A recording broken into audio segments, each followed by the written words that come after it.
going to start with Sonnie in Arizona. Sonnie, you're up with Julia. All right. Thank you, Julia. It is great to just be able to have you and hear your perspective of everything. And so my specific question for you is, we are experiencing within kind of the corporate world, the latest coined term is the great breakup, right? So we have droves of women who I think are no longer willing to accept the old standard of rules. They don't want to play by that game anymore. So they're going to a new organization or they're creating their own. And so I am passionate about the advancement of women in leadership. It's something that I've had poured into me and I continue to pour into others. And so with that, what advice would you have for women who have been told these traits are a form of weakness or that doesn't make them a strong leader, so that they can flip the script and tap into that power that they actually hold inside of these traits? I mean, that's exactly what my book is about, saying that these traits are strengths, not weaknesses. And not only should women be tapping into them and treating them as superpowers, but also men should be emulating them. So that is really the entire message of my book, or that is a key part of the message of my book.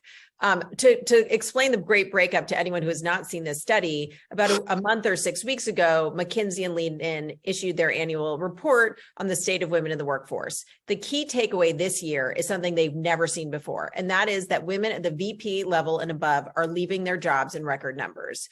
The reason this great breakup is so concerning for women like you and for women like me is because the implications of this are massive.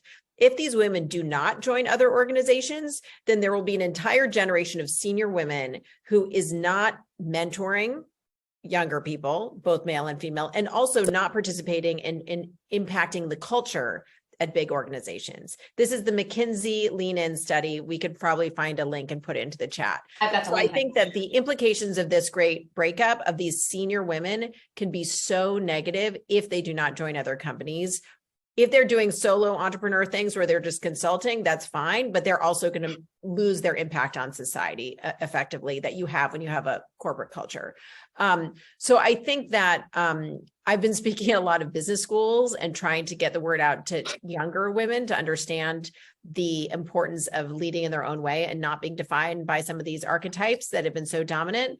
But I also think for companies, for corporate America, they need to understand the importance of retaining this talent, because otherwise the whole culture will shift if they lose too many of these women. Thank you for sharing that study link.